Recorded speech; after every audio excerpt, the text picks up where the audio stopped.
यह आदमी 3 दिन और 3 रातों तक जमीन पर पड़ा रहा, लेकिन वह हिलने की हिम्मत नहीं जुटा पाया क्योंकि उसके पीछे 100 मीटर ऊंची चट्टान थी। अगर वह गलती से गिर जाता तो उसके टुकड़े टुकड़े हो जाते। अपनी जान बचाने के लिए वह आदमी बस अपने हाथों से जमीन पर पड़ी पीली रेत को पकड़ने की कोशिश कर रहा था। उसने अपने शरीर को संतुलित रखने की कोशिश की, लेकिन रेत बहुत नरम थी और उसका वजन नहीं संभाल पा रही थी। इससे पहले कि वह कुछ कर पाता, वह नीचे की ओर खिसकने लगा। उस समय आदमी ने अपने पैरों को फैला दिया और अपने सिर को जमीन पर कसकर दबा दिया, जिससे उसका शरीर मुश्किल से रुका। वह अभी भी डरा हुआ था और मदद के लिए पुकारने की कोशिश कर रहा था, लेकिन जब उसने ऊपर देखा तो उसने पाया कि आसपास कोई नहीं था। जब वह बहुत हताश था, तभी उसके बैग में रखा मोबाइल फोन अचानक बज उठा। उसे एहसास हुआ कि शायद यही बचाव का एकमात्र मौका हो सकता है, इसलिए उसने जल्दी से अपने बैग में हाथ डालकर उसे निकालने की कोशिश की। जैसे ही आदमी ने फोन को छुआ, उसका दाहिना हाथ अचानक सख्त हो गया और वह फिर से गिरने लगा। सौभाग्य से उसने एक उभरी हुई चट्टान को पकड़ लिया और अपने शरीर को चट्टान के किनारे पर टिका दिया। अब वह मौत के एक कदम और करीब था। आदमी ने खुद को शांत करने की कोशिश की और अपनी जान बचाने के तरीकों के बारे में सोचने लगा। अचानक उसने अपने पैरों के नीचे लहरें देखी और उसके दिमाग में एक साहसिक विचार आया। आदमी लहरों की गति का अंदाजा लगाने लगा और कुछ समय बाद उसने अपनी हिम्मत जुटाई और अगली लहर आने पर नीचे कूद गया। समुद्र के पानी ने उसकी जान बचा ली, लेकिन चट्टान से कूदने पर उसके शरीर पर बहुत जोर पड़ा और उसकी कमर एक चट्टान से टकरा गई, जिससे वह बेहोश हो गया। शुक्र है कि वह जल्दी से होश में आया और समुद्र के पानी को खांसते हुए बाहर निकला, लेकिन उसे होश में आने में कुछ समय लगा। जब उसने बैठने की कोशिश की तो पाया कि उसका दाहिना हाथ इतना गहरा कट गया था कि हड्डी दिख रही थी। उस समय वह बस अपनी मानसिकता को समायोजित कर सकता था और यहाँ से जाने की तैयारी कर सकता था। अचानक जैसे ही उसने एक कदम बढ़ाया, उसके निचले शरीर से एक कड़क आवाज आई और फिर वह जमीन पर गिर गया और बेहोश हो गया। कुछ समय बाद समुद्र की लहरें उसे फिर से होश में लाईं, लेकिन उसने पाया कि उसके पैर पूरी तरह से बेकाबू थे। पता चला कि चट्टान से कूदने पर उसके कूल्हे चट्टानों से कुचल गए थे। अब कुछ पैर की उंगलियों को छोड़कर जो मुश्किल से हिल सकती थी, उसका शरीर पूरी तरह से बेहोश हो चुका था। आदमी मदद के लिए चिल्लाने लगा, लेकिन इस सुनसान समुद्री इलाके में कोई भी उसकी आवाज नहीं सुन रहा था। जब वह आदमी हताश था तो उसे अचानक याद आया कि उसके पास एक सेल फोन है। उसने जल्दी से अपने बैग से फोन निकाला, लेकिन पाया कि वह समुद्र के पानी में भीग चुका था और अब बेकार हो गया था। आदमी अब पूरी तरह से हताश हो चुका था। उसने आसमान की ओर देखा, नहीं जानता कि क्या करना है, लेकिन जल्द ही उसने सोचा कि उसे वहां बैठकर मौत का इंतजार नहीं करना चाहिए। इसलिए उस आदमी ने अपने कपड़े उतारने की कोशिश की, अपनी घायल हथेली पर पट्टी बांधी और फिर चारों ओर देखा। उसके चारों ओर केवल नंगी चट्टानें थी और कुछ ही दूरी पर एक चौड़ी रेतीली जगह थी। अगर वह तैर सकता तो शायद बचने की कोई उम्मीद होती। आदमी ने अपने उपकरण पैक किए और खुद को जोर से किनारे तक घसीट लिया। फिर वह पलटा और समुद्र में गोता लगाया। अपने एकमात्र चलने वाले बाएं हाथ से वह रेत की ओर तैरने लगा। यह दूरी सामान्य रूप से समस्या नहीं होती, लेकिन अब उसके निचले शरीर ने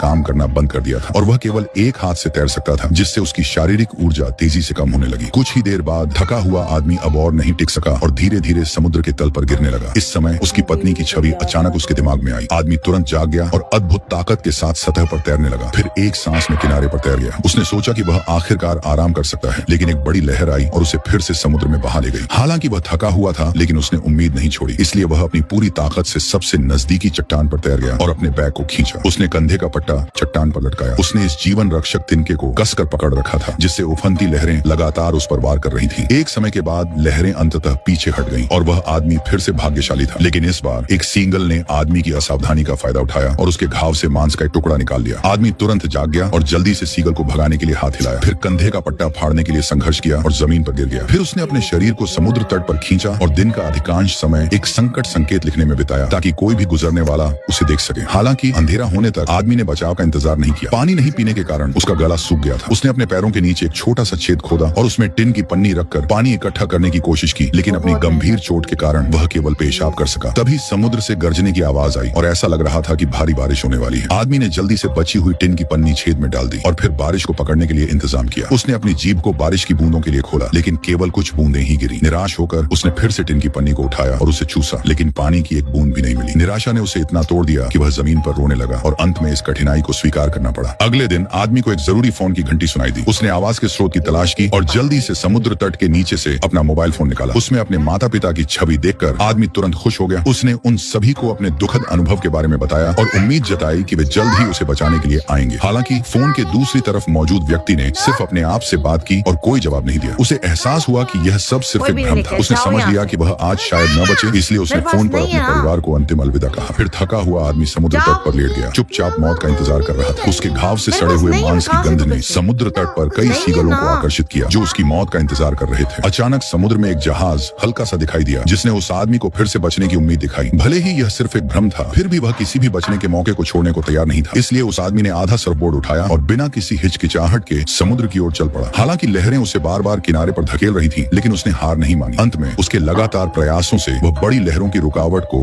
सफलता पूर्वक तोड़कर समुद्र की गहराई में तैर गया। लेकिन जब उसने चारों ओर देखा तो उसे कोई जहाज नहीं मिला। आदमी ने हार नहीं मानी और धीरे धीरे अपनी आंखें बंद कर ली। फिर सर्फ बोर्ड से फिसलते हुए अंतहीन समुद्र में गिर गया। अचानक उसके सामने एक नाव प्रकट हुई। मछुआरा उसके पास आया और उसे नाव में खींच लिया। आदमी ने राहत की सांस ली और महसूस किया कि